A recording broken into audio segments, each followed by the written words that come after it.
Assalamualaikum warahmatullahi wabarakatuh. Halo kimia lovers, kita masuk ke materi reaksi redoks. Untuk materi atau pertemuan kali ini kita tidak akan membahas terlebih dahulu untuk penyetaraan reaksi redoks berdasarkan metode Bilog ataupun metode setengah reaksi ya. Tapi di sini kita fokuskan cara menentukan dengan mudah zat mana yang bertindak sebagai reduktor maupun oksidator dalam suatu reaksi. Nah, nanti untuk menentukan reduktor dan oksidator di sini kita akan melibatkan kenaikan dan penurunan Bilog. Oke, langsung saja ya. Tentukan oksidator dan reduktor dari reaksi berikut. Nah, untuk mencari mana reduktor dan oksidator, kita harus mengetahui mana yang mengalami peningkatan dan penurunan bilangan oksidasi. Jadi langkah pertama kita harus menentukan semua Bilog atom unsur. Masih ingat caranya ya? Oke, nanti yang kita gunakan adalah Bilog asli ya, yang bawah. Kalau yang atas Bilog total. Tapi supaya mengingat kembali, kita tuliskan semua Bilog aslinya maupun Bilog totalnya. Bilognya O dalam MnO2 adalah min 2. Kalikan angka indeksnya yaitu min 4. Berapa bilognya Mn supaya sama dengan 0? Ketemu positif 4.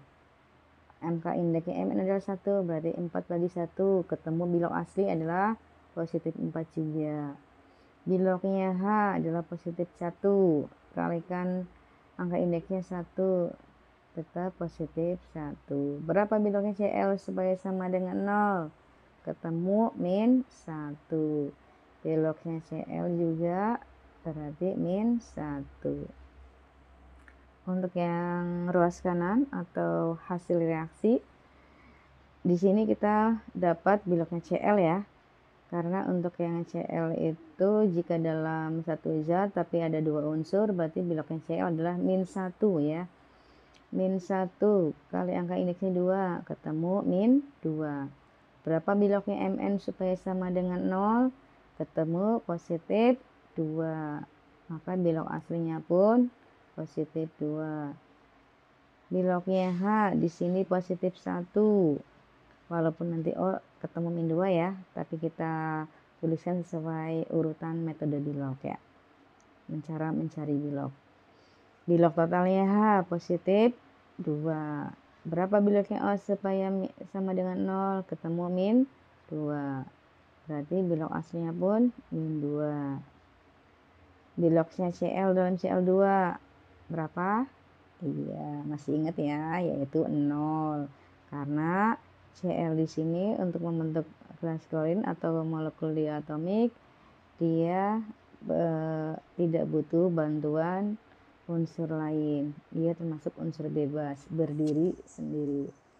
Nah, sekarang perhatikan di sini ketemu atau didapatkan semua atom Bilog unsur. Nah, untuk menentukan mana yang bertindak sebagai oksidator dan reduktor, berarti kita harus mengetahui mana yang mengalami kenaikan Bilog. Nah, yang mengalami kenaikan Bilog itu disebut oksidasi ya. Terjadi kenaikan bilangan oksidasi. Mana yang mengalami kenaikan oksidasi? Nah, kalian nanti boleh disalin di buku dengan membuat garis penghubung ya. Kita lihat di sini yang mengalami kenaikan oksidasi adalah, ya pinter, lihat Cl ya. Lihat ada 4 HCl. Nah, di situ Cl bilognya adalah min 1. Lihat yang bawah ya, bilog asli yang bawah Cl min 1. Sekarang kita lari ke ruas kanan. Ruas kanan di situ ada Cl yang Cl2, itu bilognya 0. Min 1 ke 0, berarti dia naik apa turun? Nah, itu naik ya. Min 1 ke 0 adalah naik. Berarti dia mengalami oksidasi. Yang kita tuliskan adalah Cl, karena atau unsur yang mengalami kenaikan adalah Cl. Sekarang yang mengalami penurunan disebut reduksi, mengalami penurunan bilangan oksidasi. Ya, kita lihat di situ ada ruas kiri reaksi atau reaktan adalah Mn ya, Mn positif 4. Ruas kanannya hasil reaksinya Mn positif 2. Nah, itu turun ya. Berarti Mn mengalami reduksi. Nah, dari dari unsur yang mengalami oksidasi dan reduksi, kita bisa mencari reduktornya. Nah, tadi reduktornya adalah zat yang mengalami oksidasi. Nah, di sini Cl, berarti zat yang mengalami oksidasinya adalah HCl. Reduksi adalah zat yang mengalami oksidator ya. Oksidator adalah zat yang mengalami reduksi. Nah, tadi unsurnya adalah Mn. Nah, berarti zatnya atau senyawanya adalah MnO2. Nah, bisa dilihat jika untuk mencari oksidasi cukup lambang atom unsurnya saja ya untuk oksidasi dan reduksi. Kemudian untuk reduktor dan oksidator baru kalian bisa menuliskan senyawanya atau zatnya, bukan unsurnya. Bisa dipahami ya. Kita langsung next nomor 2 biar lebih paham lagi. Besi 3 oksida direaksikan dengan 3 molekul karbon menghasilkan 2 Fe dan karbon monoksida. O, biloknya adalah min 2, kali angka indeksnya adalah 3, min 6. Berapa biloknya Fe supaya sama dengan 0? Bilok totalnya adalah positif 6. Berarti bilok aslinya dibagi dengan angka indeksnya, yaitu positif 3. Biloknya C, berapa biloknya C? Ya, pintar, karena di unsur bebas berarti biloknya 0, asli maupun total 0. Biloknya Fe, lihat pada ruas kanan hasil reaksi ketemu 0 karena dia juga unsur bebas.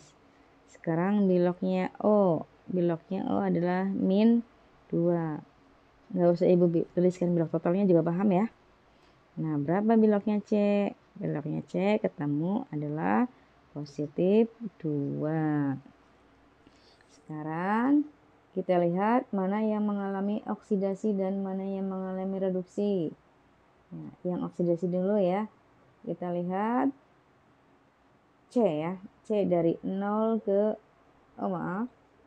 betul ya. Biloknya C dari 0 ke positif 2. Berarti naik ya. Nah, yang mengalami kenaikan bilangan oksidasi disebut oksidasi, ketemu unsur atau atom C.